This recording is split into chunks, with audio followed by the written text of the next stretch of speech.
Hey, everybody. Welcome to Modern Day Debate. Tonight we're debating whether or not the Ark has been found, and we are starting right now with the yes side's opening. Thanks so much for being with us. Otangelo, the floor is all yours.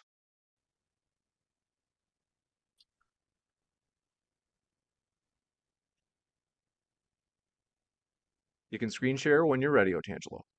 Yeah.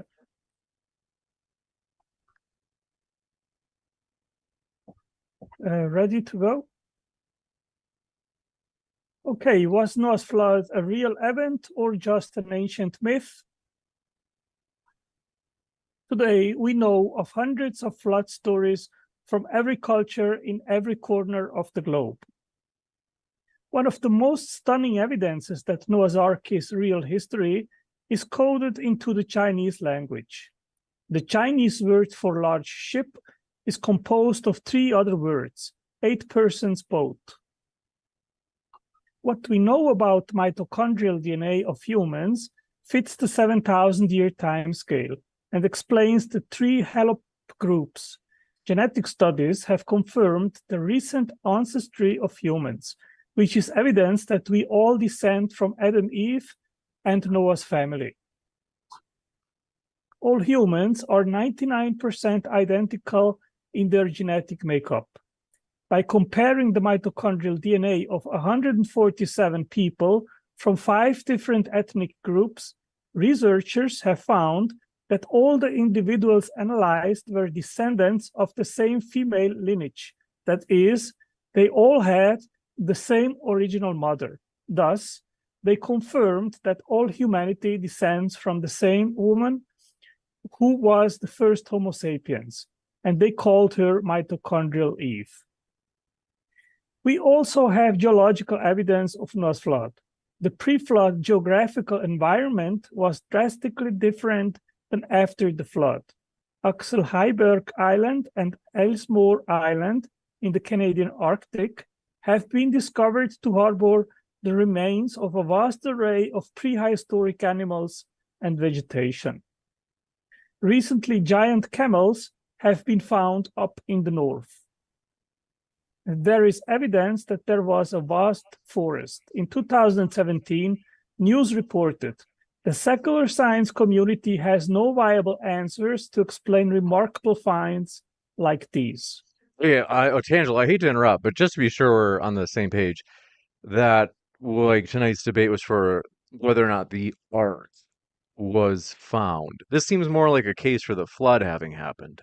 Just to be sure we're on the same page. Are you given you only have 6 minutes per person, this might be a good time to quickly launch in with the last couple of minutes you have into the evidence for the Ark per se having been found. Well, I can just put the last few slides and then give the word to Phillip, okay? Yes. So they did find chickpeas on the floor of the wooden structure on Mount Ararat, which I think are the remains of Noah's Ark. In 2008, Parachute, a Kurdish mountaineering expert, did find on Mount Ararat a wooden structure that I became aware of in 2010. In 2009, NAMI, a Chinese-Turkish team, made a movie of the large wood structure under ice that Parachute discovered on the elevation of 4,200 meters above sea level. It became a major controversy, with Ark searchers claiming that the finding was a fraud. Then in April last year, I met Phillip Williams on Facebook, and he is the first American that did visit the structure in 2014. After a long investigation and conversation with Phillip, I came to the conclusion that this finding is most likely Noah's Ark. And noteworthy is what Randall Junker, a PhD professor of archaeology and history in antiquity, said about the finding. I think this discovery could be very important. I had not paid much attention to it before. Indeed, was skeptical. But since I have been looking into it more, studying the images and talking to a number of people involved, including 2 people I know and trust, who have actually been on the site, I am convinced it is not a recent fraud or fake. It has been up there for some time. So it is a legitimate archaeological site. As such, it deserves careful study if possible.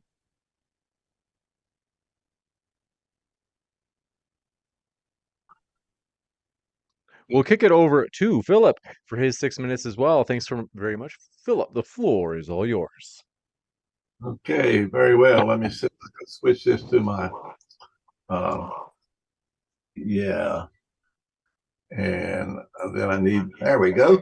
Oh, first of all, I need to tell everybody that this is not, this is the Durham site that was on the picture which you saw coming. This was created in a 1948 earthquake. If you drive up a road a little ways, you'll see similar geological formation. This is not Noah's Ark.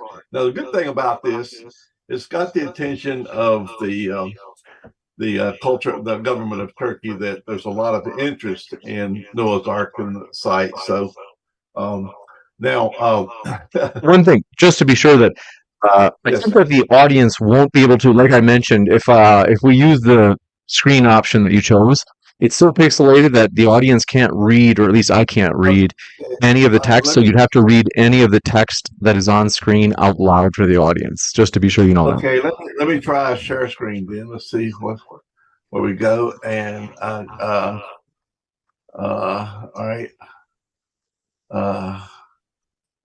Good. I think it's okay if we go with that. It's just that, you'd have to. Okay. All right. Well, that would be better. Great. Thank you. All right. Yeah. Let me move back.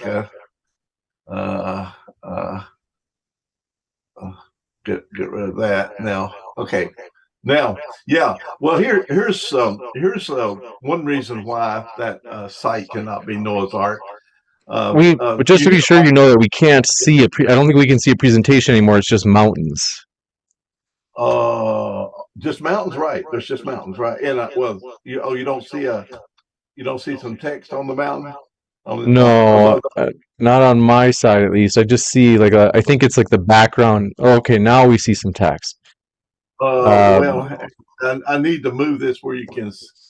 Is that? Let's get this right here. Let's see. So you can't see the. Let me see what we're. Oh yeah. We're seeing everything. I think. Yeah. I'm seeing it on the. I see. You've switched into normal share screen. Okay, let me adjust the screen for that because I have to adjust it when you switch back and forth. Okay. All right. Okay, we're ready for you now. Okay. When you read the context of it, it says in Genesis 8:4-5, on the 17th day of the month, the ark came to rest on the mountain of Ararat. The waters continue to recede until the 10th month, and on the first days, the tops of the mountains become visible. So therefore, the landing site of the ark, if it's the same, if it fits the biblical description, it has to be towering above the surrounding mountains. Here's a picture that I actually taken here with an archaeological official. As you can see, we're looking over the mountains.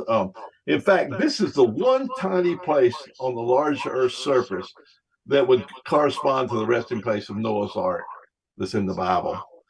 And this is a picture that I took. I took the picture of the mountain on the very day that I visited in 2014. So it's up on the mountain, just like you would depict from the biblical description. And of course, these photos was from my visit. You see in the upper right-hand visit, that actually picture, I did not take that, but it was at the same site.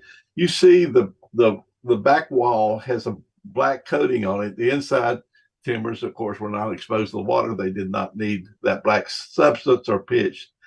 You see my hand on one of these pegs. There seem to be, the boards are put together with these square wooden pegs spaced at about 18 inches.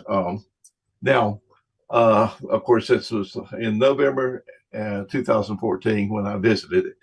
Now, this, of course, was the same site that was announced in 2010. There you see Professor Belly, all these people I know. That's the head of NAMI there. Panda Lee was the first one, a non-mountain person to actually visit it. And there's the crew on the left, the young lady there in the red jacket. She's the genius behind this project, or part of Noah's Ark. She's actually a science reporter for public television in Hong Kong. A lot of people know about the controversy. It was claimed to be a fraud. My involvement is because I had a reason to go to NAMI's defense because of the archaeological evidence that I was seeing from what they were presenting. And just to let you know, the archaeologists, even from the initial announcement, they were stunned at the evidence that were being reported because they were used to these ark. Well, the ark's been found again and again and again.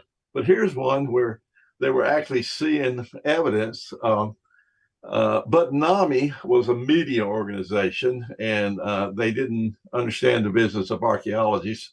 I immediately saw archaeological involvement with this discovery, and people have got a fraud.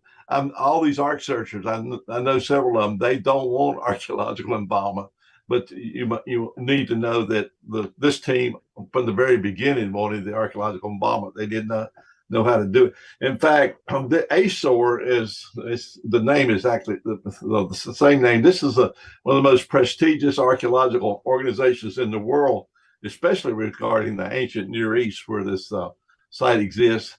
And so an official from ASOR actually went with me to the site. And then I have actually met the people of the mountain who have been,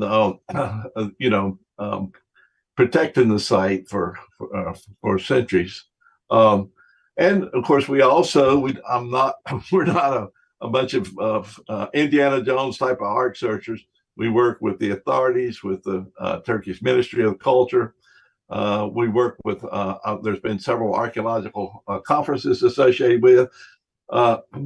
People want to know, well, what's the delay on this? Well, one thing is that archaeology everywhere in the world depends on private funding, and this needs to be done privately just to maintain. And then the archaeologists, you need to know, they publish before they announce. Now, I'm not an archaeologist. I very much respect the archaeologists, and we want them involved. So I have a little bit more freedom to talk about this. Here's a few of the pictures that NAMI published, but you see they're very, very interesting. If they actually look like what you might expect an ark to look like, so different from the other things that have been claimed.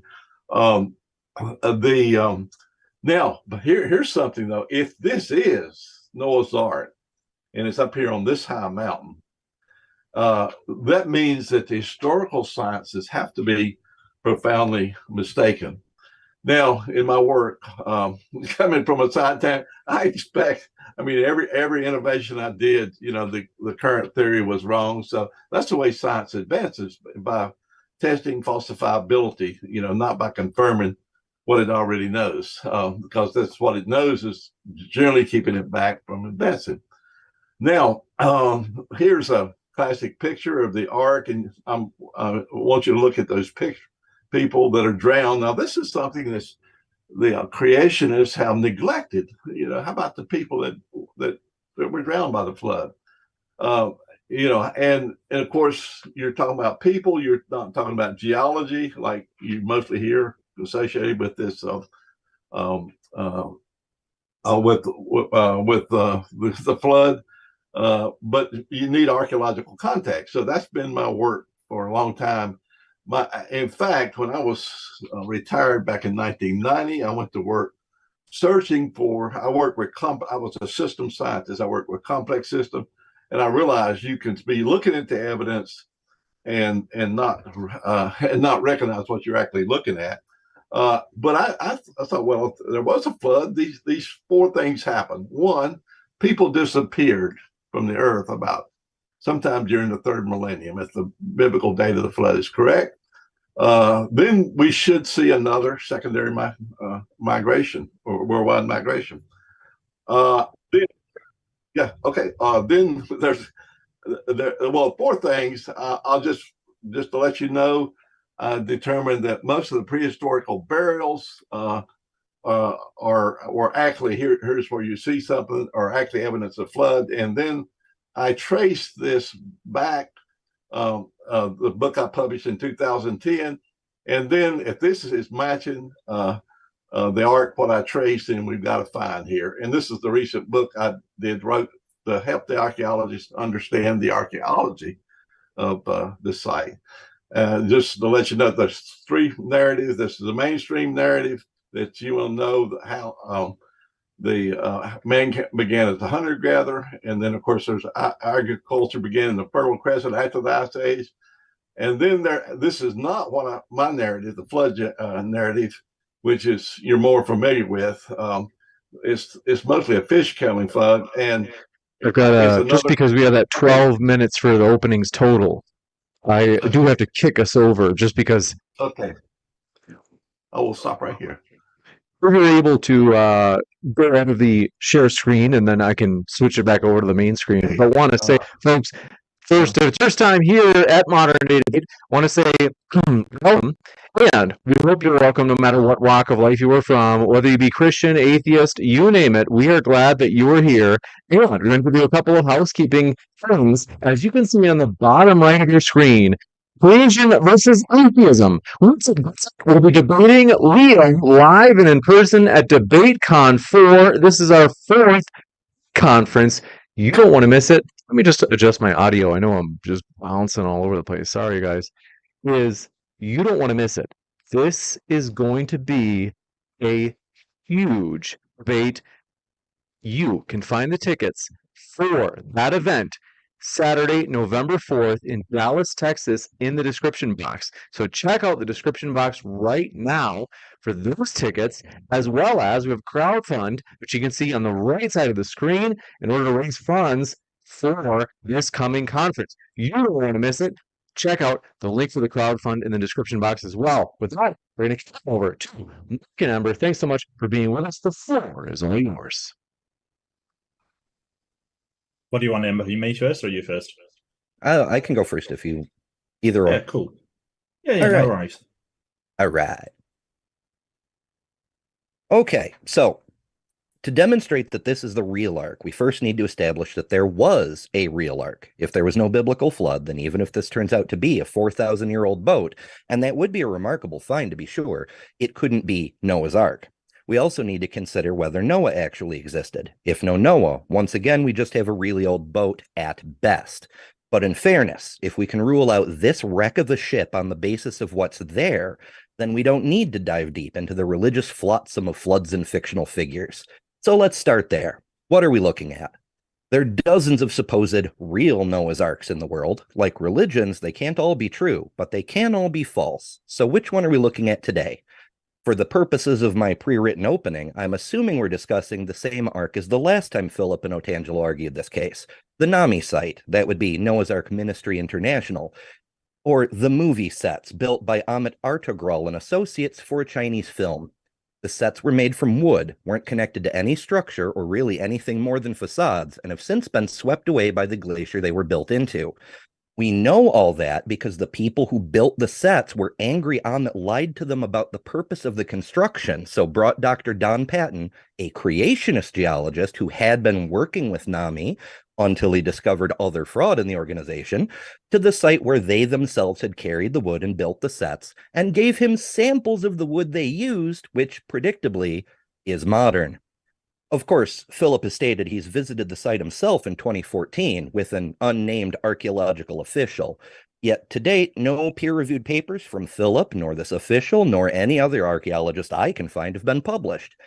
Phillip promised Jordan and RJ 2 years ago on this very channel that papers would be published the next year. What excuses will he have for us this time?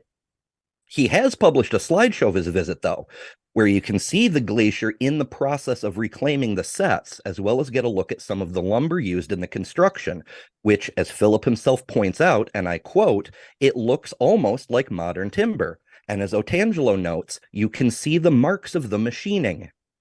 Given that the people who built these sets have admitted as much, and the sets have since been destroyed by glacial action, a very curious coincidence if this had been the real Ark, surviving all these years just to be swept away by a glacier just after being discovered.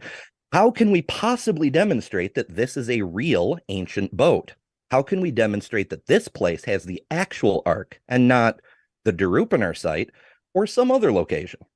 What about Mount Judy, the site early Christian, Muslim, and Armenian tradition all say was the place the Ark came to rest? The Nami site is on Agradagi, which Sale writes did not gain popularity until the late 8th century, which is about when people started assuming Genesis 8 saying the mountains of Ararat meant one big mountain and started calling the tallest peak in the area by that moniker. But let's say our esteemed interlocutors do manage to demonstrate the veracity of this volatile vessel. Most of their work is still ahead of them. The next hurdle they must clear is, was this Noah's ship? Do the dimensions match the Bible's description? Is there evidence of every kind of animal having been there? Did the examination of the remains reveal how a crew of only 8 managed to care for thousands of animals at minimum for nearly a year? Not to put too fine a point on it, where did they put the poop? And where are the bones of the kangaroos, penguins, and New World monkeys who perished on the long trek back to their native habitats from the Ark's landing spot? Maybe a 600-year-old man with magic DNA really did build a huge boat that was bigger on the inside to fit all of the animals and had indoor plumbing, food replicators, and divine ventilation to keep them all alive. But then there's the flood that made building the boat in the first place necessary. Perhaps Lyle was correct when he wrote it must have been so gentle a catastrophe that it left no trace. But there's evidence against it. The Egyptians, the Chinese, the Native Americans, the Sub-Saharan empires, and the Pacific Islanders, just to name a few, kept on doing what they were doing right through the period the flood was said to have happened. And not only did they fail to drown, nobody even saw fit to make a note of it.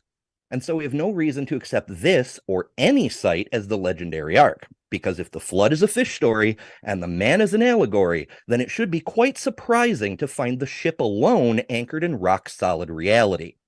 None of this is to diminish the fact the burden of proof rests with our opponents, only to establish that these are some of the barriers that need to be overcome. On that note, I'd like to get a few questions for the discussion phase of this debate onto the table. How do we demonstrate that this site is even a ship? How do we show that it was Noah's instead of, say, Gilgamesh's? How do we rule out other possibilities like the Derupenar site or Mount Judy?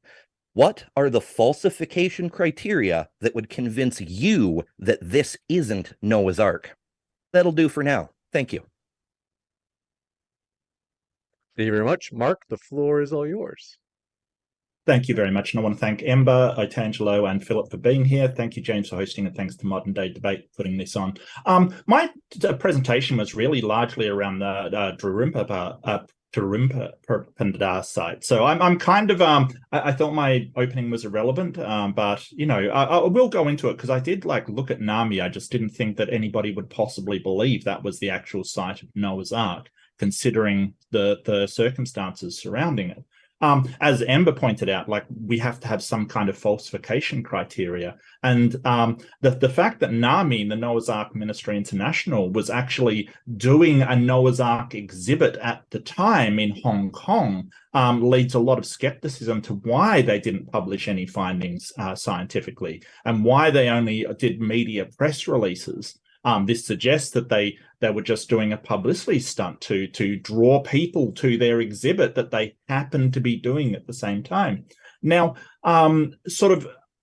Randall, a man called Randall came forward very, very closely afterwards, Randall Price, who said that they hired Kurdish workers to haul things up the sea, up to the structure, and sort of whistle blew on Nami. They said that there was too far up, there was too hard to do, but there was other Ararat expeditions that actually did haul materials up, like a 2007 publicity stunt when Greenpeace built a replica of Noah's Ark up on the mountain. So this is entirely possible. They did have some samples from what they claimed to be the site they sent in. However, I do want to point out, and this was an important part of my presentation about the other site, and I guess this applies to the half dozen to dozen sites that have been found in sort of modern history of the Ark, all claiming to be found. Some were hoaxes. The whole point is that it was sent to Andrew Snelling, who usually I severely disagree with, but is actually the foremost geologist in Answers in Genesis and Creation Ministry International. Sorry, David McQueen, but he probably is. He basically said that the samples didn't show the right dates. Only one of the samples had the 4,800 BP for carbon-14 dating. Snelling himself has said that the Ark has not been found. The reason why he cites this is because Mount Ararat in Turkey is a volcanic mountain. So as a sort of proponent of catastrophism, that mountain would have to have been there after the flood or during the flood. So he basically says it won't be found on that mountain because, as he says, it would have been sort of molten at that point. So he actually doesn't think the Ark has been found at all. A lot of these creation places don't think the Ark has been found at all. This particular site, there's a lot of suspicion around it. The lack of scientific integrity, the lack of archaeological expertise sent with them. They no longer update their website to say that it is the Ark. They basically have dropped it completely. They keep saying that they will publish their findings. They never do. So I think there's a certain level of skepticism, especially on the motives of NAMI is definitely warranted. Is there a reason why they would publicize a fake Ark site while running an Ark themed theme park in Hong Kong? Of course there is. Of course there is. It drew so much attention to their theme park. But the problem is that they have not provided in any way we can verify this. Or as Ember said, the other half dozen sites that people say. I think it is very important. I was going to mention the same, that Mount Ararat is what they called the mountain after the fact. The biblical text actually says the mountains of Ararat, not Mount Ararat. And that's very important because it could relate to any number of mountains across the bottom of Turkey. So I might leave it there. And I think that sort of the questions are, why didn't NAMI actually give the samples to any mainstream scientists? Why did the creationist scientists they gave it to, geologists they gave it to, basically come back with a rejection of those samples? And what exactly leads them to believe that this is the actual Ark rather than some other structure? You got it. Thank you very much for that opening as well. Before we jump into the open dialogue, want to let you know, folks, first, thanks for your feedback on the audio earlier. And a couple of quick housekeeping things. 100% of tonight's Super Chat donations are going to Worldwide Orphans. They're linked in the description box. They have a great charity watchdog rating. In other words, every time we do a charity stream, we want to make sure that the charity that all of the Super Chats are going to really uses the funds for the reasons that they say they are. So check out their link in the description box and throw in a Super Chat to support the cause. And 2, if you haven't yet hit that subscribe button, we have many more debates coming up, including, if you look at the bottom right of your screen, David Wood and Aaron Raw collide on whether or not naturalism is true. That's at DebateCon coming up Saturday, November 4th. You don't want to miss it, folks. Tickets are linked in the description box. If you're in the Dallas area, you better be there. It's going to be amazing. So check that out. And we're going to go into the open dialogue. Thank you very much, gentlemen. The floor is all yours. Woohoo. That's really cool to hear about the charity thing. So yeah, people send us lots of questions. It's nice. Yeah.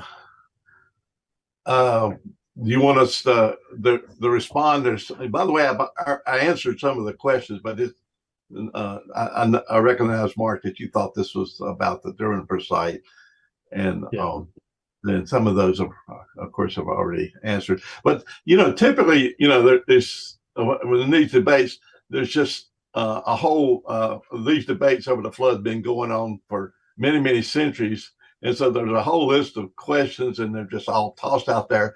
But unless we focus on single issues, we don't get very far in such a, even in 2-hour debate. So I would rather, I think, wouldn't you agree with that, Ember and Mark and James? Oh yeah, I'm not yeah. sure It's super easy to get sidetracked into the flood, or Noah himself may or may not be relevant tangentially, but yeah, I'm good with staying focused on the arc. And I mean, honestly, I don't think the Nami site's all that good, but if you want to stay focused on that, we sure can. Yeah, well, by the way, I was able to complete it, but as I've sort of moved in, with the archaeologists, we now call this the Mount Ararat discovery, not the Nami site. But on some of these, yeah, I'm sorry.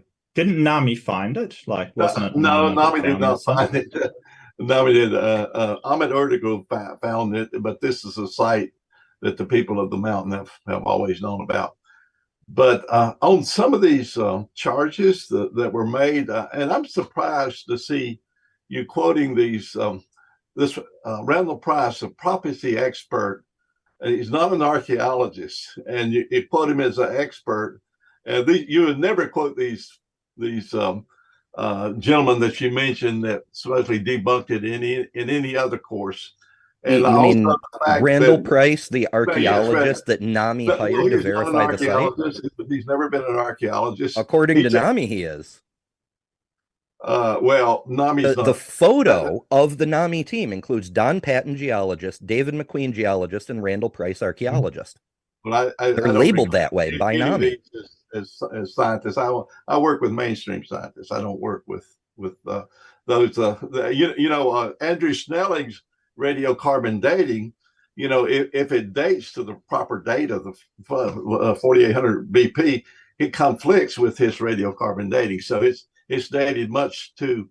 If it's on the exact date. The problem is methodology, right? The problem is methodology here, because this wasn't like severe questions were brought into the sphere about how this was collected, when was this collected, how they got the samples there, was there any contamination, and those questions don't seem to be answered. That is why you do a peer-reviewed study and show how you got and how you did these sample collection and how you got those samples to the laboratory. But they didn't do any of that. What they did was get the samples that this Turkish guy had collected and then send it off somehow to Snelling. And even then it didn't come back with the expected dates. And Snelling said, hey, and I wouldn't be quoting Snelling under any other circumstance, really, but, he just happens to be one of the main geologists for Creation Ministry. And he agrees that those dates are not correct. You understand you're not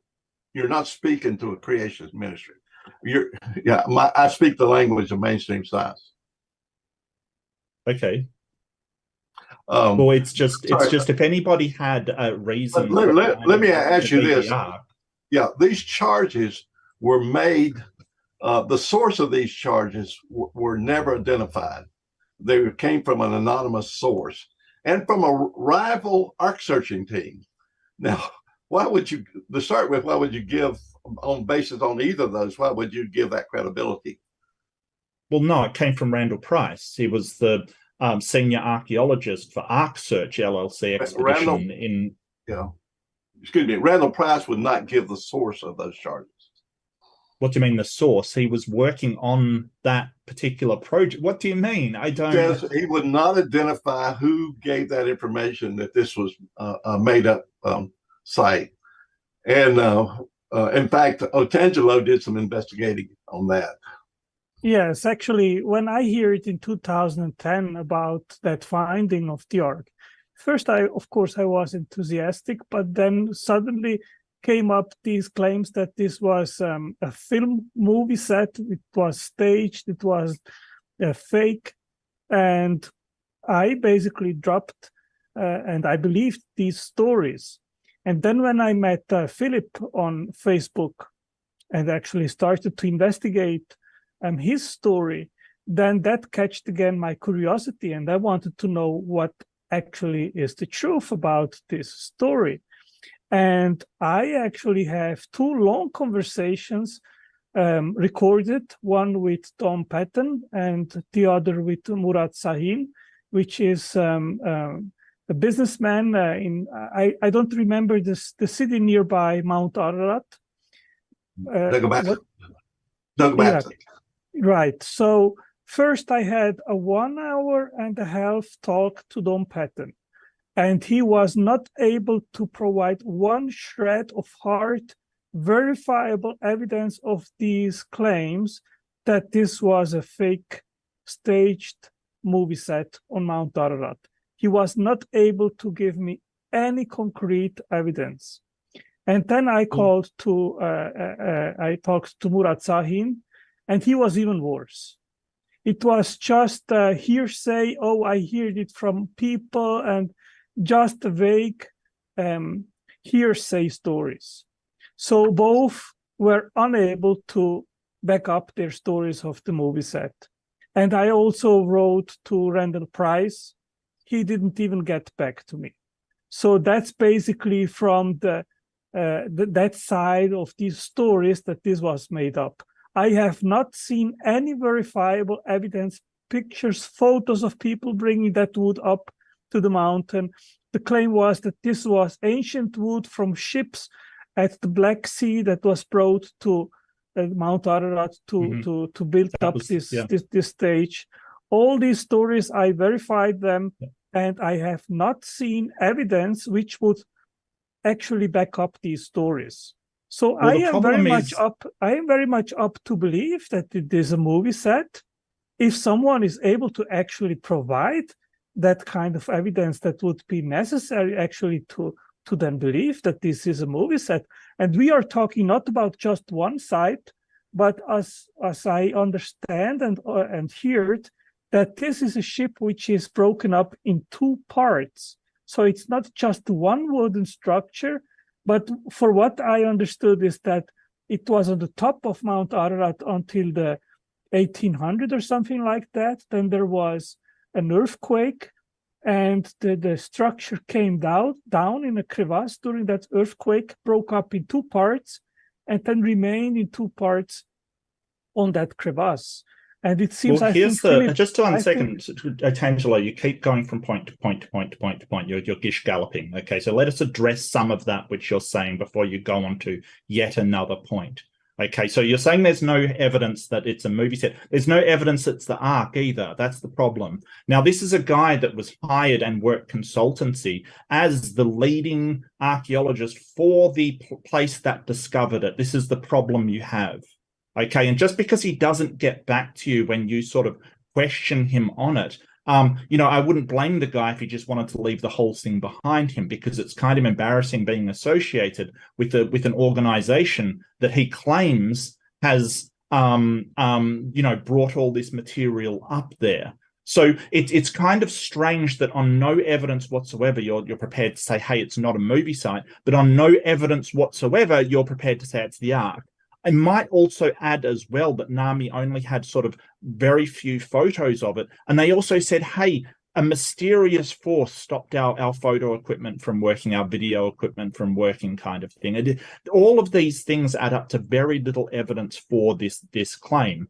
Why isn't this sort of been submitted as a peer-reviewed article? Why hasn't this been analyzed, kind of thing? And you're sort of saying, hey, it was two structures because of this earthquake. What evidence do you have that this earthquake actually happened? Did that damage make those two break apart? Have you got any evidence of that whatsoever?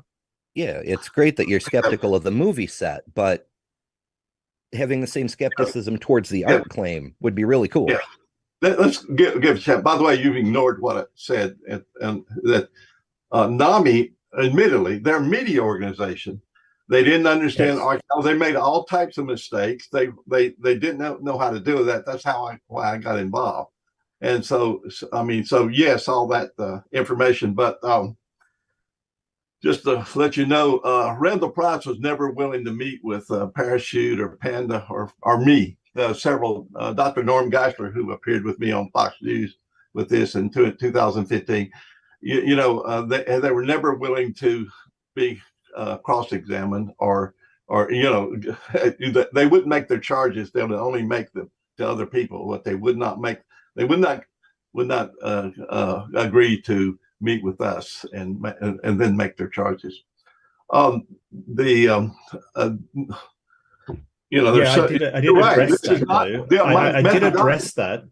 Yeah, I did address that. I sort of said maybe he just wanted to leave the whole thing behind him. Thank you. Because he actually did an official statement on the World of Bible Ministries, like he made his statement about it. And, maybe he did just want to leave it all behind him because, the guy, while I'm not sure his credentials on archaeology, he certainly is involved highly with the ministry and theology, correct? Right. Exactly. He's involved with end-day prophecy. Yeah. That's his primary. Now he is you might say a biblical scholar, but he's not an archaeologist. The other thing I just want to address, you mentioned in your thing that Mount Ararat was not recognized as the site. Okay, you're bringing up you're bringing up the team, right? When they were NAMI, not knowing, they don't know who's an archaeologist. Randall Price has posed himself as an archaeologist, and so NAMI, the media organization, invited him. But then when he was obviously not an archaeologist and not somebody that Parachute wanted to work with, Parachute kicked him off the team. He was begging to be part of the announcement up to almost the very week the announcement was made. Clara Way, the little girl that I can point, she's got emails from Randall Price begging to be part of that announcement. But Parachute would not allow him, and then he had been raising all this money from his supporters, so he sent an email to his supporters explaining, then given that rumor, he said, "Well, we've heard this," trying to distance himself from it. And then Michael Heiser, who was had a Paleo Bible site, he put that letter on his site. The Christian Science Monitor picked that letter up from Randall Price and published it. And then, of course, that's where that's how the rest of the media picked up the charges of hoax. But a media should not have. They should have discounted that for the fact that the source was anonymous and it was a rival team. But of course, archaeologists wasn't involved. But let me just mention something again. Do you know the Dead Sea Scrolls were, for the first 10 years, were suspected of being a fraud? Well, let's not change the subject. Yeah, that's way off topic. Yeah, let's address this, because it wasn't only Randall Price, was it? It was also another person, their main geologist on the thing. This is NAMI's own photo, and there's Patton. Randall Price listed as a geologist, Don Patton as a geologist, and David McQueen. And most notably, this is the so-called wood from the Ark controversy in this picture. That's why Don Patton left the team, because NAMI claimed it was ancient wood and it turned out to be volcanic tuff. Gentlemen, you know so little about this. I can understand, but let me update you about some of these things. Right? No, that wood was not part of the Ark discovery. Well, this is their team, right? This is the team that went to find the Ark. This is the team. NAMI's team got caught in a fraud, and Patton left. They did get caught in the fraud, yeah. Okay. So this is the thing. This is the same site that you're now claiming with no evidence whatsoever that it is in fact the Ark. You're just saying, hey, all of this stuff was handed in. The people that were given the samples, even very, very staunch creationists that were given the samples, said, no, this doesn't match up with what we should expect. So it brings us back to a couple of Ember's questions. What would falsify this for you? Well, precisely. That's, in fact, I've What developed we're asking. technology, okay, to do that. In fact, I'm sorry I wasn't able to finish the presentation with just a few more minutes of how I got involved. Why did I go to the defense of this discovery and bring the archaeologists into it? Well, I mean, I'm sure that's an interesting question, but it's a different question from what Mark asked, which I originally asked, which is, what are the falsification criteria that would convince you this isn't the Ark?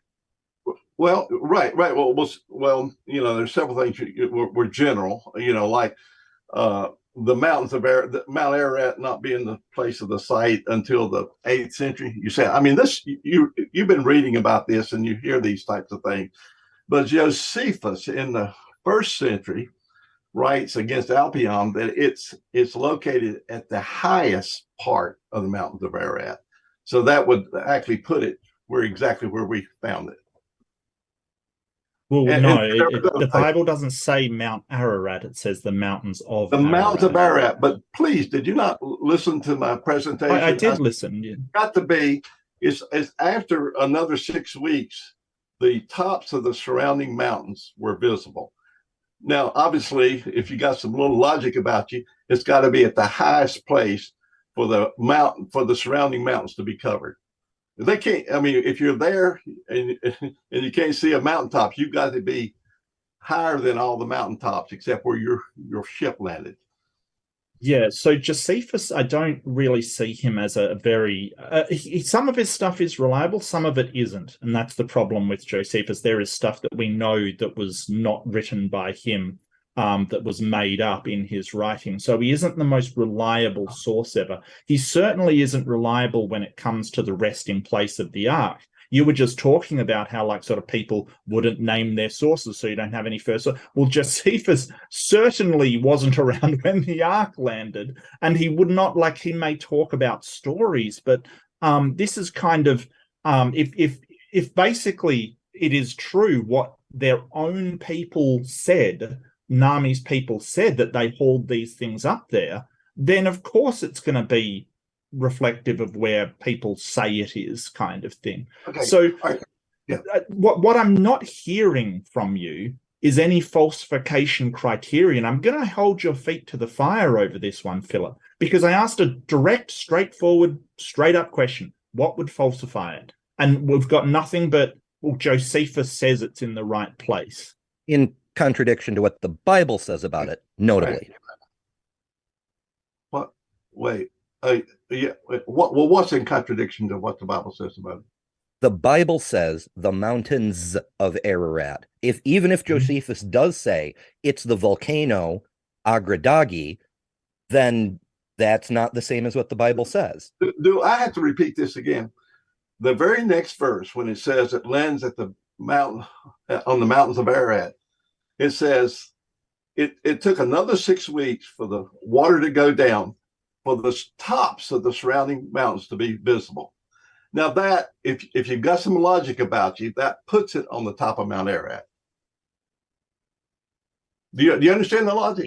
People don't agree. Other creationists argue that Agradagi is a post-flood volcano. Wait. How can you be looking down and not see, looking all around and not being able to see the tops of the surrounding mountains without it being at the one? Well, there's a couple of problems. First of all, the Bible definitely says a plural. If it were a single mountain, it should say so. The second is that's an active volcano, which means it's been erupting periodically over the past several thousand years, which means today it is much taller than it was thousands of years ago.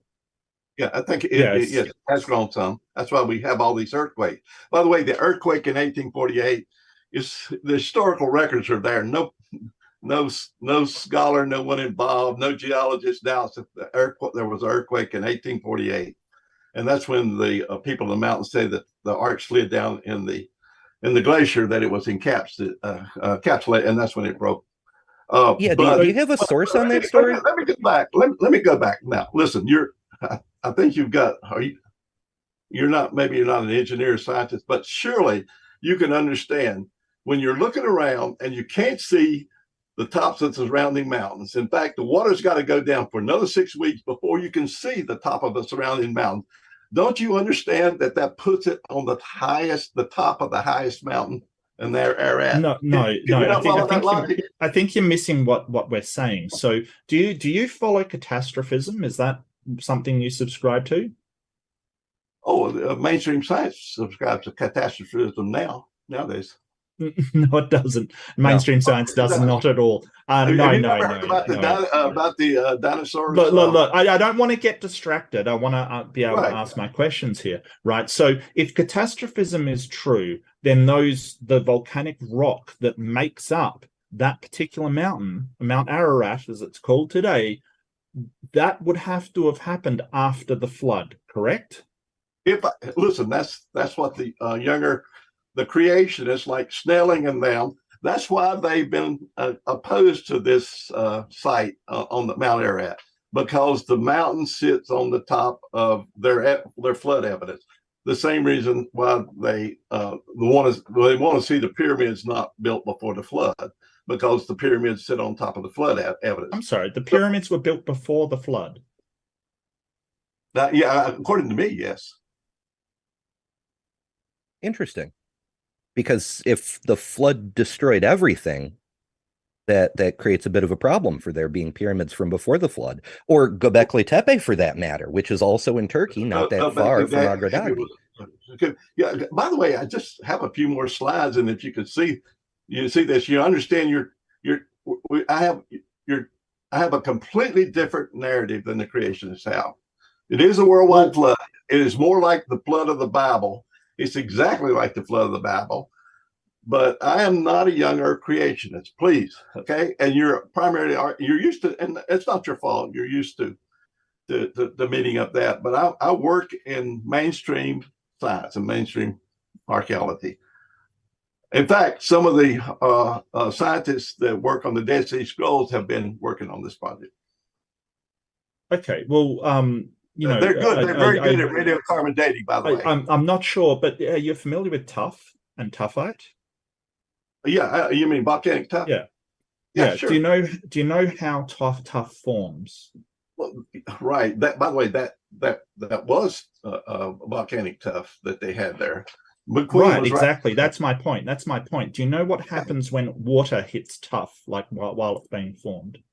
Yeah. By the way, I know you're following the arguments that Lionel and them made when they were arguing against. Well, no, answer the question. It basically becomes mud and then shale, correct?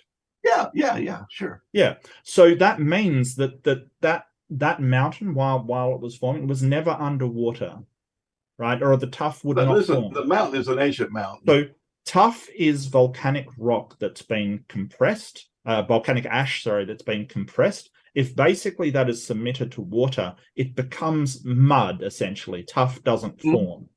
Yeah. So you're basically saying that somehow tuff has been forming all this time, even through a flood.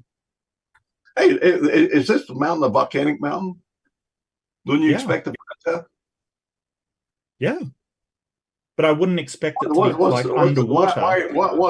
What's the relevance of that? So if it's underwater, you should find layers of shale. At one time, it was underwater for a short period of time. Yes. Oh, really? No, can you? Yeah, I don't think that's true. If this is a ship and if it floated there, the mountain was underwater. Yeah, I guess our point is that mountain, that volcanic mountain, was not always that high, that these layers of tuff are from volcanic ash being compressed and made into tuff or tuffite. Right. There was no point, like we do not find a layer of shale underneath that structure that you're talking about. What we find is tuff and tuffite. So the idea that the waters had flooded over this volcanic ash and then it formed into tuffite is completely unrealistic. But please, there's so much about the actual discovery. You're quoting misinformation. Okay, no. Tuff has nothing to do with the discovery. Except They were showing a picture of Ember showed them with a piece of tuff. You're not talking with a media person. You're talking with someone who works with archaeologists, and who archaeologists want to work with me. And science, I work with mainstream science. So, and okay, that Phillip, irrelevance. It has nothing to do with. I mean, what? In fact, I did answer Price's report that he did on this. It's been published on Norm Geisler's site in very detail. Went through, said what was right about it and what was wrong about it. But I hate to get in. It's such a distraction. None of those were archaeologists. Randall Price, not an archaeologist. Nami, we're not an archaeologist. Are you an archaeologist? Do you have some sort of degree from somewhere? I do work with archaeologists. And okay, so you're not an archaeologist either. This is the thing. I'm not a doctor, but I've worked with doctors. Does that qualify me to speak about medical matters? Well, listen, right. I was an invited guest to the executive committee of the American Schools of Oriental Research. Do you know who the American Schools of Oriental Research are? I know that sort of Oriental is kind of a really insulting term. That's that ASOR that you mentioned. Yeah, they changed the name. They changed the name of ASOR because of that reason. For many years, it was the most venerable organization involved with archaeology of the ancient Near East. I mean, William Albright was one of the founders of it. The Israeli archaeologists were taught by the. Okay, Phillip, my point is that you're sort of leveraging against us that we're not archaeologists and we're not geologists. I'm sorry. Hang on. Let me finish. We're not these. We don't have these credentials. The same can be said of you. Your field is in telecommunications, I believe. Yeah, but my knowledge of archaeology. Okay, I've just let me. You're talking about falsifiability. I've just written a book to explain to archaeologists the archaeological context of this site, in fact, the prehistoric archaeology in general, to provide the test to be able to falsify whether this is the Ark or whether it's not the Ark. Do you imagine that archaeologists, no matter how much you do on anything historical, you can never prove it, but you can disprove. So we have got a methodology to disprove. Cool. What is it? What I think is interesting here, nobody actually talks about the fact that there is a wooden structure on Mount Ararat, which Phillip has visited. He has been there. He has made videos on the structure. It is, as far as I understood, a huge wooden structure and I have counted how many different kind of wood structures and wood planks that there are, and I have counted over 150 different types of planks, and they are not small structures. They have considerable size, and Phillip has been there. He has filmed that. And if we are talking here about falsification, for me, visual information, videos, this is evidence. And you guys simply dismiss it, say, oh, this is just a movie set which has been put there. No, there's no evidence the villagers who built besides hearsay that this is a movie set. The villagers who built it are not hearsay. And you guys simply dismiss it and think it is just a made-up structure. I would really like to hear Phillip telling us about what he thinks that he actually saw there, because he is an eyewitness. He has Let's be able to address what you've said. So I would really like to give to opportunity. Sure, I've seen video of haunted houses where they show ghosts and monsters. Does that mean there's ghosts and monsters for real, or is somebody faking us out? Plus, this isn't based upon.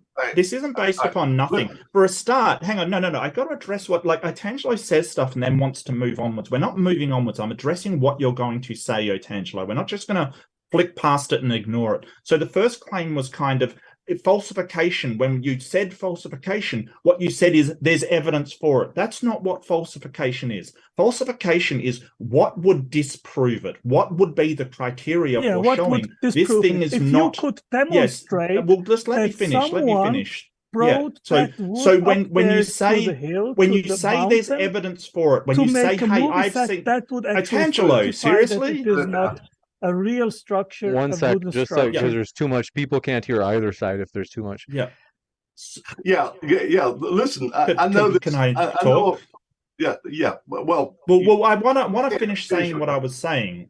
Yeah. So when you're talking falsification, you're talking what would disprove it, not talking about what you think proves it, right? So that's the first thing. Second thing, it's not based on no evidence, based upon the testimony of the people that were actually up there, the main archaeologist and one of the geologists that Nami said were their people. It's based upon the samples coming back, and no laboratory has found them to have the accurate dates. There's a lot of evidence that that is not the Ark. Now, you're basically saying, hey, but there's a structure up there.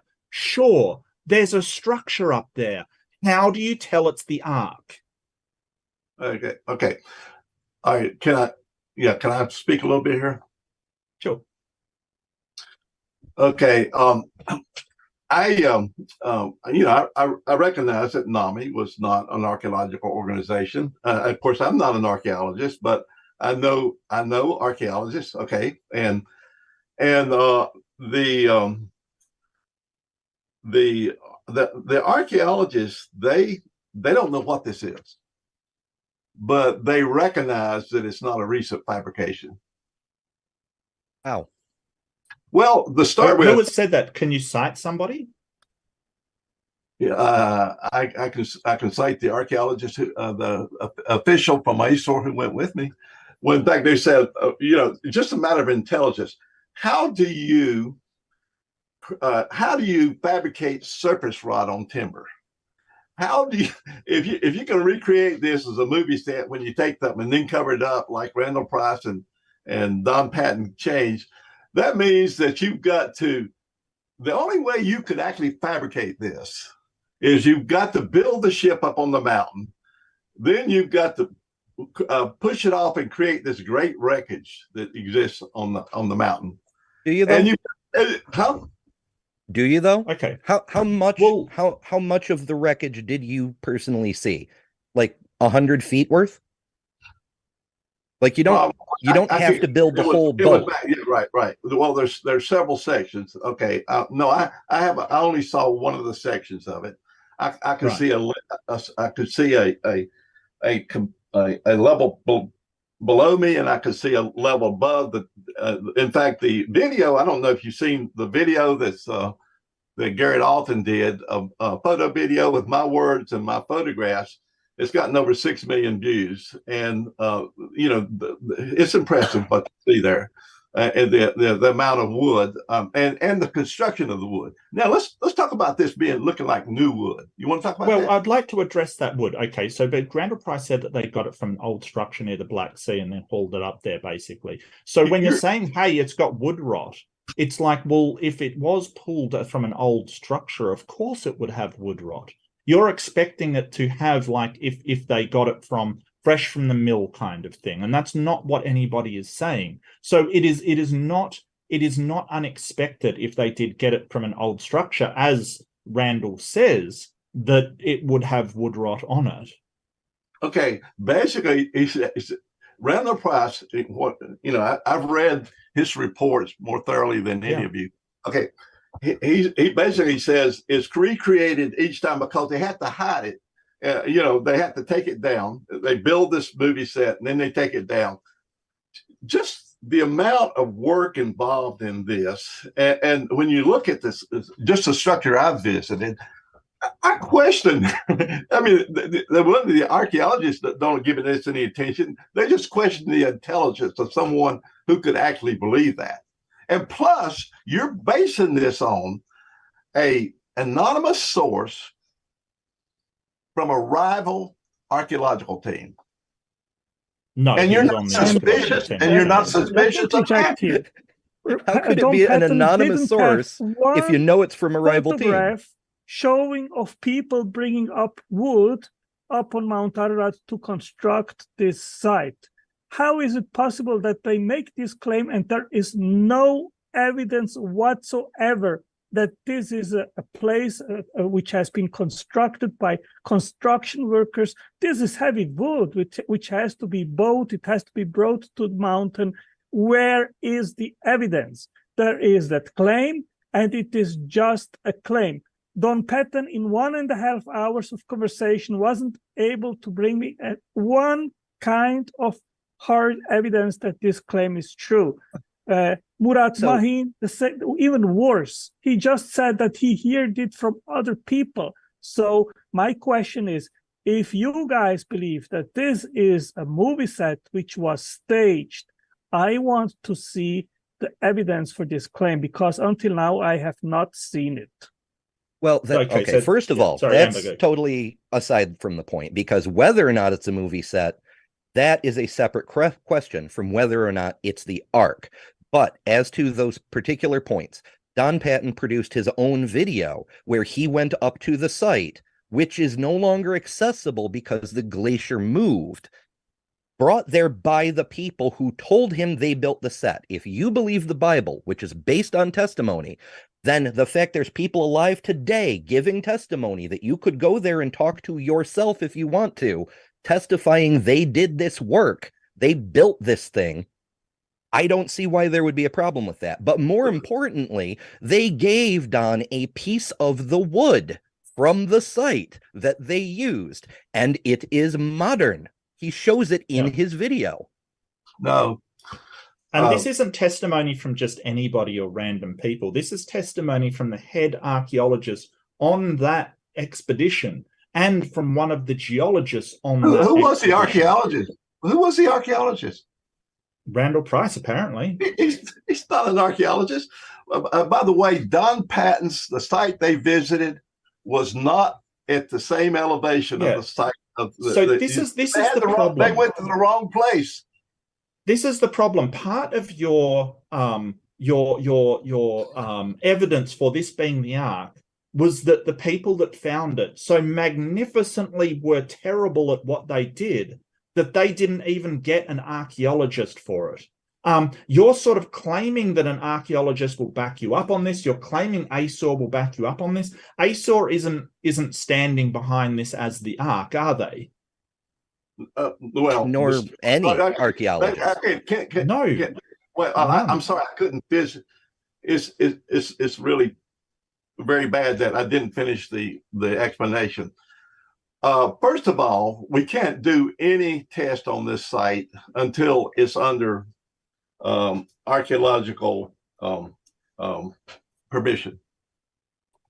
And this being a war-torn mountain,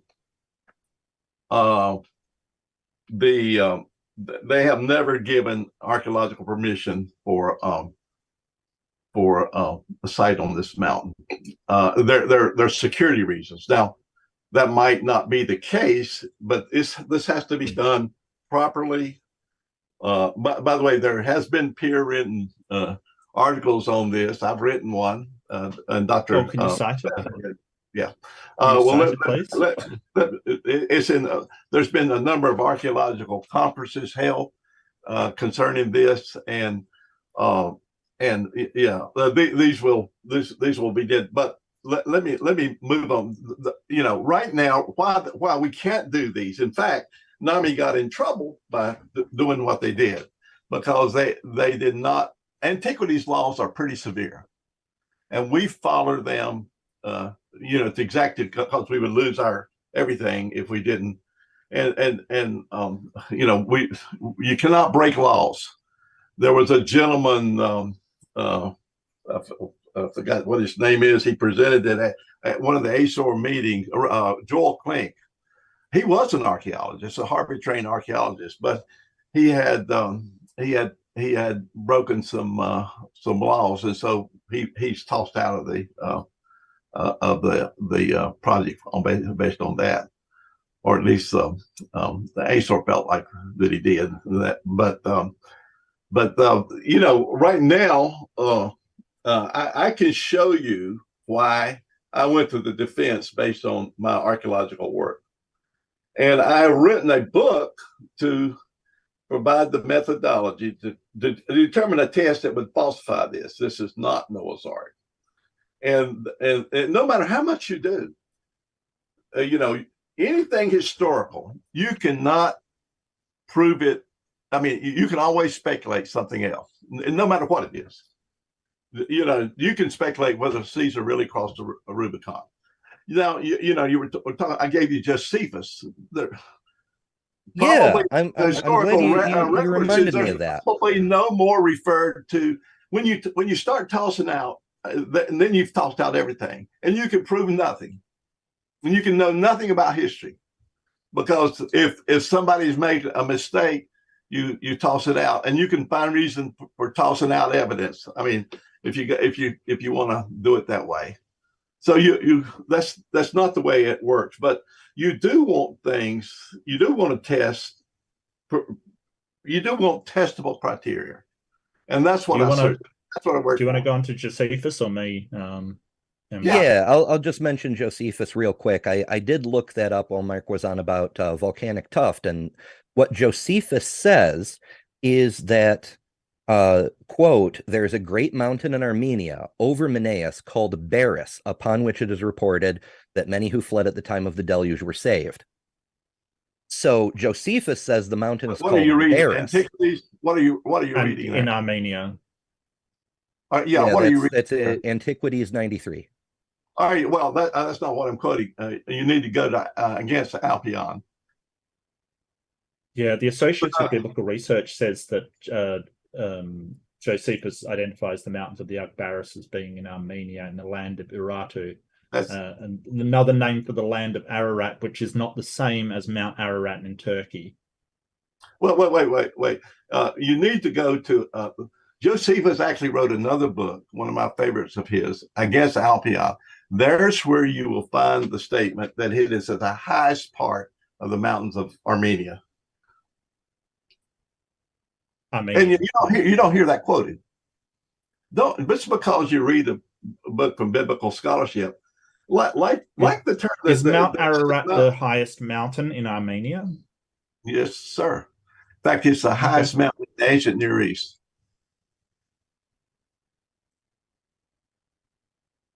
I mean, that's all cool and stuff. Josephus doesn't say what you said. Josephus said the mountain is volcanic. Even if there were an arc on top of it, and the volcano erupted, how would the arc survive? Please. There's all these tangential things, but you keep saying you have a methodology to falsify that this might be the arc. But you just keep saying that. What is the methodology? Well, I published it in my recent book, Ancient Life. Okay, so a book, anybody can write a book. Okay, we don't. He has been there. What else do you want? He has let me speak. Let me speak. Seen the place.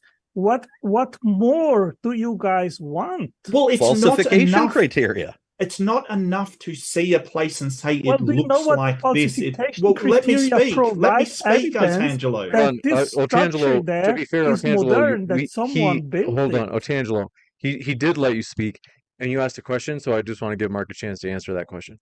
It's not enough to go to a place and say, hey, there's wood there. It looks like what I'm expecting to find. It looks like this. It looks like that. That's not how we do things for anything. That's the problem with the Durapinda site. We basically saw it. It looks like a boat. Then it's a boat. No, we don't do that. What we do is do some scientific testing to establish that that thing is actually the thing that it is. And we've got multiple reports that it is fabricated. We've got problems with the organization that found it. We've got problems with any archaeologist or geologist backing this up. We've got all these problems around it. And you want to say, well, where's the evidence that it's not the Ark? And that is not how science is done. You need a falsification criteria to say, hey, if this isn't the Ark, this is what we expect to find, and be able to substantiate that by making tests in order to overcome that falsifiability criteria.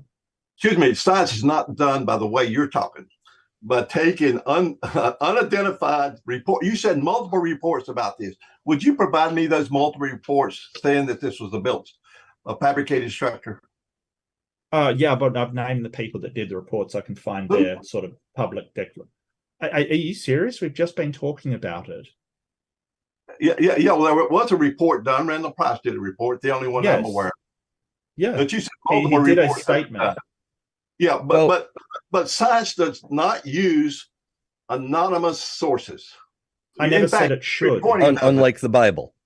But that's totally aside the point. Before Otangelo interrupted you, Well, you were the just Bible's a about to different talk about environment. falsification criteria. Yeah, but you're using the worst type of science to argue against this. What falsification People confessing criteria? that they built the thing? You're reading anonymous reports by people who have a motive to disparage this.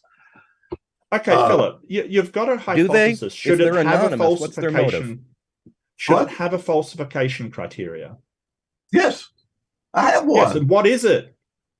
It concerns the pottery that's the ceramics and other cultural identifiers in the Ark and how that matches the migrations from this site. Have you had that pottery tested to make sure that it is from the Mesopotamian area north? The pottery now is in a museum in Turkey, and it's licensed. Archaeologists do this. Okay. The pottery do you have from any kind inside the proposed Ark is in a museum. Listen, the problem here, okay, is wait. Why are you smiling? Because you're not giving us any kind of actual report of this or actual analysis of this. You're just claiming they found pottery in your structure that's now in a museum in Turkey. You would think those people would be able to identify the pottery. This can you pottery, give us this pottery? Hang on, you brought up this pottery. Can you give us some sort of let me do it. Let me do it. This pottery was published in the very report you mentioned. Pictures of it. That's when I first saw it. And I said, oh, wow, this is matching the Kurik migrations. Now, you don't understand what any of that means, but if you were an archaeologist, you would. But you're not an archaeologist either, so can you give us a citation for that pottery being I don't have to be an archaeologist to understand archaeology. You know how to be an archaeologist. I'm not a digger, and I'm not an archaeologist, but I don't have any problem getting archaeologists to work on this project. In fact, many of them want to work on the project. Well, can you give us some sort of link for this pottery that you're saying proves that Noah's Ark? Yes, certainly. Okay. In fact, if I just very briefly go back to my slideshow, is that possible? Sure. Which will answer so many of these questions. Yeah. Okay, let me. Here I'll shift it to my slideshow here, but now I've got to get to my slideshow. Here I am, I think. Okay, all right. Here is a. This is. Is there a way? I hate to ask. Forgive me, but go ahead. If I stretch the screen, they won't be able to see it'll be very, very blurry. Could you do the screen share that you did earlier in the debate? I think that. Let me see if I can do that. Okay. I have to find Zoom somewhere. Is this and screen share is on the Zoom window, usually there's a green button in the middle, either on the top or the bottom of the Zoom window. There it is. Okay. And then you can select which window I want you to share want. that. Okay. Let's see. Okay, can you see that? Yes. Okay. All right. I'm speaking about, if this is Noah's Ark, the historical sciences have made some great mistake. Wouldn't you agree with that? I mean, is it possible that the historical sciences could be wrong about something? It's happened a lot. Right. Okay, it's possible, but you have to demonstrate they actually have. Right. That's the problem. Here's my narrative. Now, I mentioned, by the way, before I mentioned the creation of science, I mentioned the mainstream science narrative. Well, we're not really interested in narratives. I mean, anybody can make a narrative. It doesn't demonstrate anything. Well, if you're going to talk about the origins of the ancient history, you're going to have some kind of narrative. Now, here's the mainstream science narrative. Here's what this looked like: the Ice Age, and there's cavemen, the Ice Age, and then, of course, Man, his origins began on Earth as a hunter-gatherer. You know this during the Ice Age of several million years ago. Okay, I don't get what this got to do with the pottery. By the way, this through Lao created the antiquity of man that created the problems. And then, of course, according to the mainstream narrative, after the Ice Age, you have the invention of agriculture in the Fertile Crescent. You had cities and civilization that followed. You have they're supposed to be continuous. They're not. You have, therefore, the flood story of the Bible must be a Bronze Age myth. That's the standard word. And there's many, of course, many scientific problems with the worldwide flood. I think you understand this is the mainstream narrative, right? Okay, now let's go. I don't get what this has got to do with the yeah, for the sake of argument, let's just move along. I'm just showing you what I'm presenting because you have to know what the standard narrative. There's kind of okay. Here's the creation science narrative that you've been addressing. For the last 100 years, it's been the only explanation of a worldwide flood. It's focused on 24-hour creation days. You know this, and therefore a young Earth. Flood is used to explain fossils like the dinosaurs. It's mostly a fish-killing flood. There's little or no evidence in the creation science knowledge about people who perished. And of course, they can't do what I'm doing, tracing the historical nations. In fact, mainstream science hasn't been able to do it. Because the Mount Ararat sits on top of their evidence, the young Earth evidence, then this has to be, according to them, a post-flood volcano. That's what I've heard them say, yeah. And therefore, like Andrew Snelling, they have been the chief opponents of this discovery. All right, now, here's my narrative.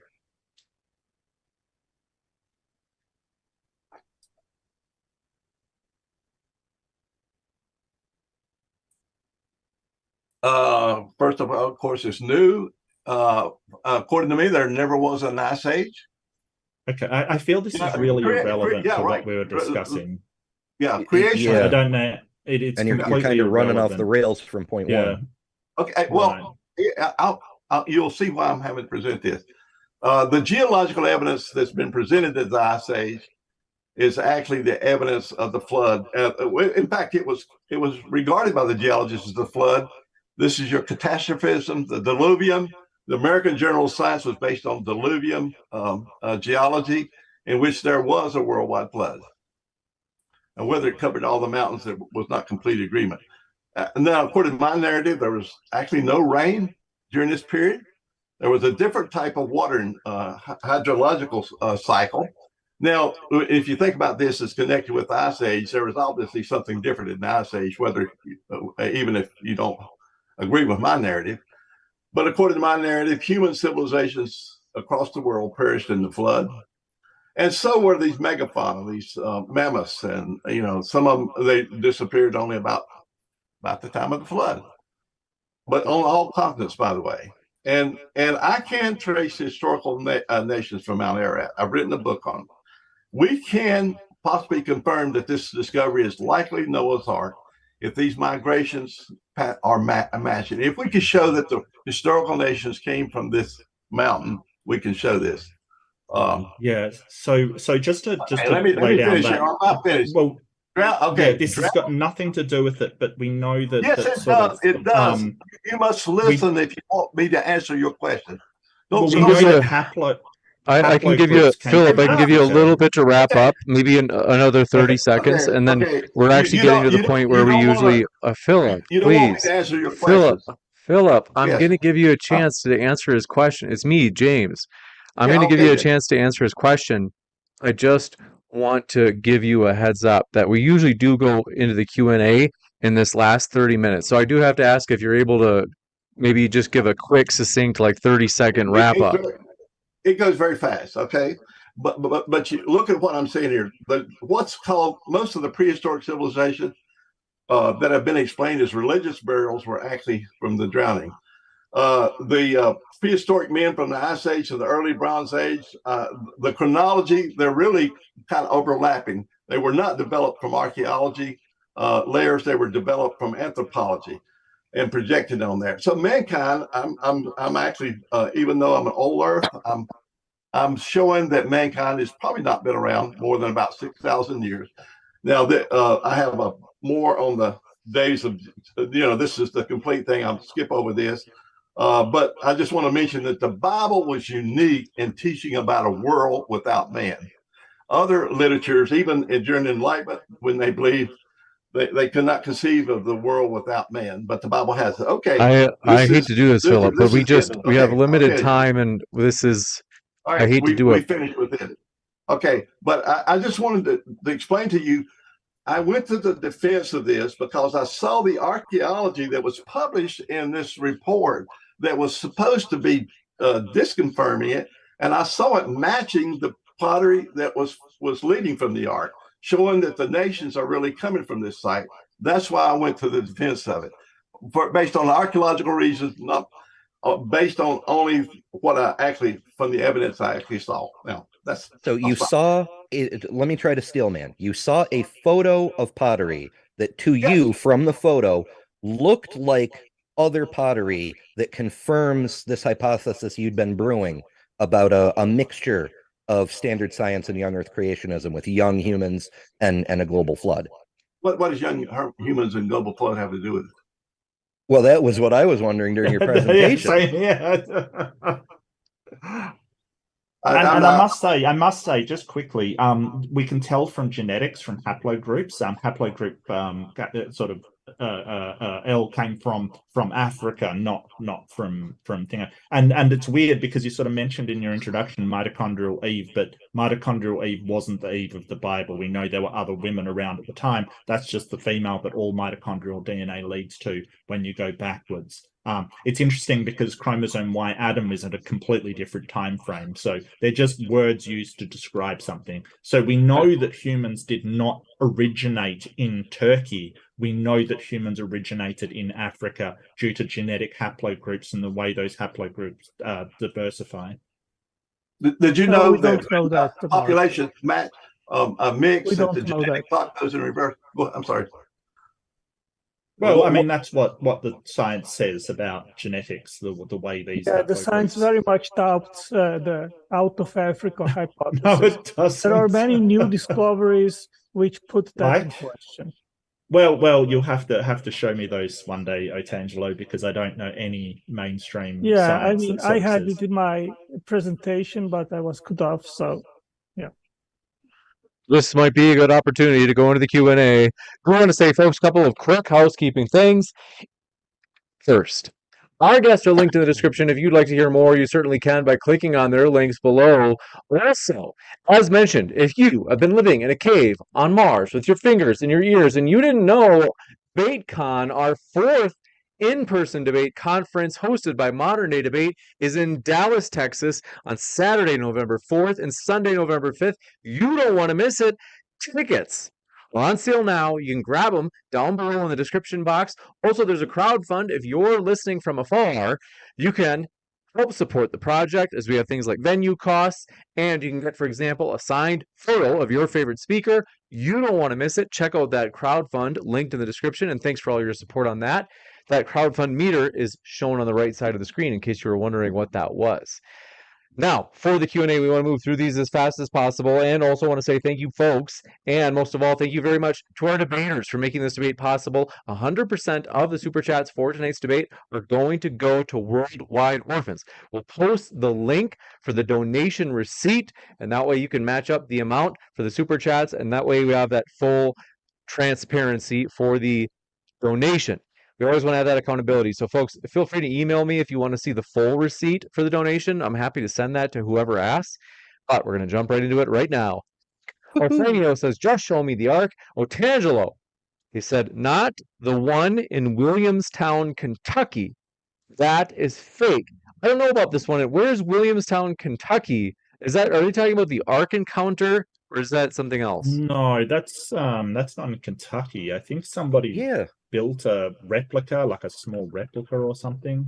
Wow, that's juicy. Well, okay, that's Or is okay. that Well, the Arc Encounter? No, that is the Arc Encounter. I'm completely wrong. Yeah. That is the Arc AIG is Encounter. based in Okay. Kentucky. I'm not sure it's Williamstown, but I can't see there being multiple arcs that close together. It is Williamstown. I didn't think it was. there's one on every corner. But there is. You're right, Yes. Mark. I read about it a while ago. A gentleman, I think he's like in Sweden. I think he's in Europe somewhere. Had Denmark built, or something? Yeah, something like that. which Yeah, I remember hearing about that too. super interesting. So, And that one actually wasn't made of concrete and floated, which was interesting. wow, this one coming in from Obviously, it was a lot smaller. Beamsy says for Arc, yes. One photo shows a spider web in one of the corners. Is it possible for spiders to live at that height, survive in that coldness of temperature, or do that for photograph a cave positioned much lower than 4 kilometers? Yes, I have actually investigated this, and there are spiders which live up to that height. So yes, this is possible. 4 kilometers. Okay. I'll talk to varmints up there, and they have something to eat. You got it. This one coming in from. Do appreciate it. Beamsy strikes again. Says for the Arc side again. They say the guide leading the search/mission is known to be very unreliable. Why did they hire him anyway? I don't know what this is about. Ahmet Artagral, aka Parachute, the guy who hired the villagers to build the sets and then brought the Nami team to the sets. Yeah, he's been caught on a number of different frauds. Wow. No, excuse me. None of you know this man. I know this man. I know both sides of his family. He knows both sides of my family very well. Yeah, you're just slandering the man. It's And not so slander if it's true. Yes, where is the evidence? This is just hearsay. But you're just taking slander and quoting it as fact, and then you're wanting to talk science. No, I would love to talk science, but we haven't done very much of that tonight. Every time we try to approach science, we ask about falsification criteria, and you give this long litany of random stuff. We ask about the pottery that you talked about, and you go on a 10-minute slideshow and never actually get to the pottery. No, you didn't. No, you didn't. You said there was a number of criteria based around the pottery, and none the pottery was basically. Yeah, well, can we test that? Is that something that's testable? The archaeologists will be testing that. Okay, so when is that? And I think it was interesting that Ember's other questions was, when are you actually going to publish this, considering you've promised these times? Did you hear me say that the government has not given an archaeological permission for anything on this mountain? And there's security reasons for that. But it's also interesting, considering I was just watching earlier today a team from New Zealand bragging about how they got authorization from the government and permits to dig at the Darupinar site. So the government is giving out permits to investigate supposed Arc sites. Yes. I think that information a little old. But actually the government is getting interested in this. So in fact, that site, I credit them. I'm glad they did that, because it showed how much interest there is in Noah's Ark and this mountain, and so that's a big help. Even they. You got it. Let me check this out, folks. Let me know if I got to plug this. I just plugged in a new mic, folks. So let me know if you can hear me. Let me know if this is an improvement. It's worse. Wow. Let me do what I can do here. Guys, actually, let me ask you guys. For those who can hear me on the Yeti right now. So right now I'm using the Yeti. Is this mic? Can you hear me? Does it sound normal? Now you're stable. It doesn't sound like, someone was telling me in the chat that it sounded as if I was speaking over a loudspeaker from the 1940s. Doesn't sound like that? Philip, did you say yes?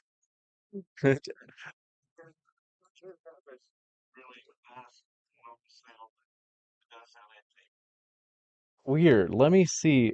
It is okay. I have no idea what's going on. Someone says it's good. Now they're saying, okay, thanks for your feedback, folks. I don't know. I'm so surprised. Anyway. Next question. Thanks very much for your question from Big Fang Group. Flying Wayne says, Sick Gibbon murdered the arc with heat problem. Juicy. And Happy Clam says, if found, would a pilgrimage to the ark help Chud Logic with his sadness? He's down bad and could use a break from his prolonged goon sesh? I don't know. I hope he's doing all right. He will be at DebateCon, by the way, folks. Hates stairs. Huh? I can't hear you. One more time. That'll up his mood. Okay, sorry. I'm like my brain sometimes doesn't do a good job of like separating words. This one from Hates Stairs says James' audio is like infrared with his high gain. Love you, Modern Day Debate. It is true. When we started the debate, my audio was like, I don't know what happened. Thank you for this one from Mithradate6 says, can Philip admit that he he's refusing to show the pottery, and that why wouldn't he show them instead? He just went on a tangent. They sounds like they want to see the pottery.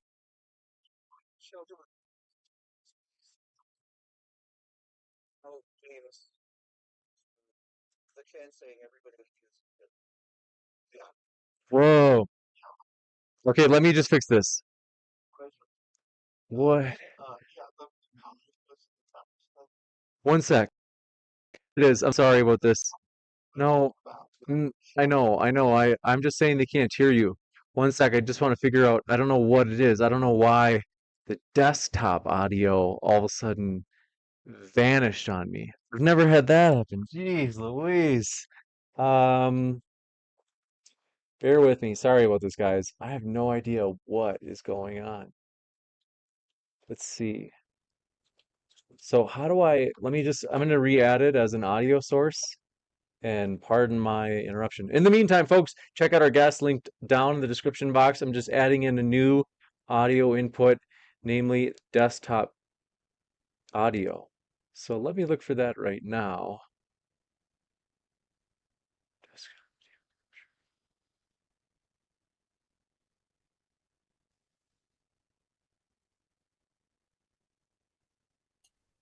Unplug it and plug it back in. Okay, now it's back. Can you say that again? Unplug it and plug it back in. I don't know what it is, because the desktop audio is like basically I'm telling OBS to project my audio that I'm hearing from like Zoom, and I didn't even do anything that should affect it, and it's back. So thanks for your patience. Albert Hank, next question said, drop $1. Let's see. S for Loki Renarson says, I got so lost there in the end. If it was my audio, forgive me, friend. And I think that's it for the questions. So we do want to say, folks, if you have any last questions, quick, get them in. And just quick skim over the chat. We had one just come in now. They say, after show, locked and loaded. Oh, it's Dr. Dino. You're right. This is a different person than I thought, Mark and Ember. Sorry about that. Yeah. Thanks for that, Dr. Dino, if I'm saying it right. They say, after show, locked and loaded, creationists, Christians, atheists, and etc. are all welcome. Open mic. Mark and Ember have the link. Good show, boyos.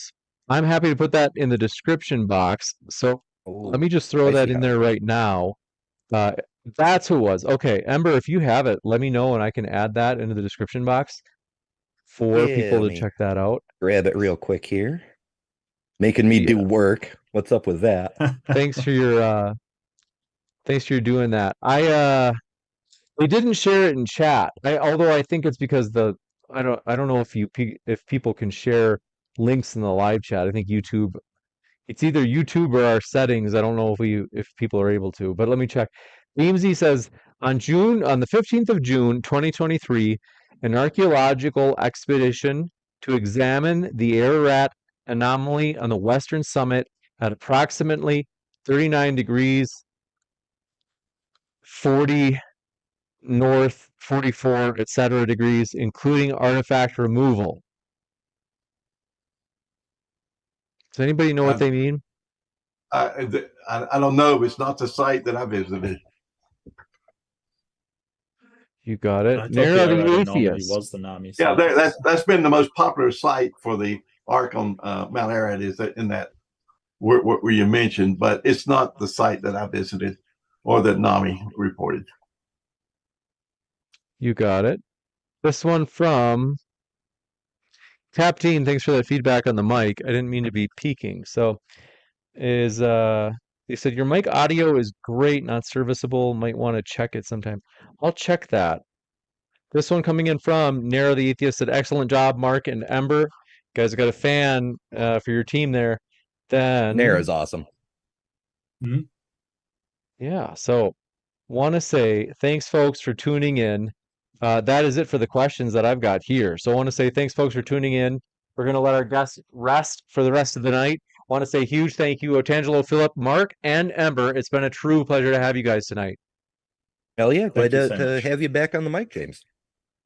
Yeah. With that, I'm going to be back in just a moment, folks, with a post-credits scene letting you know about upcoming debates. So stick around for that.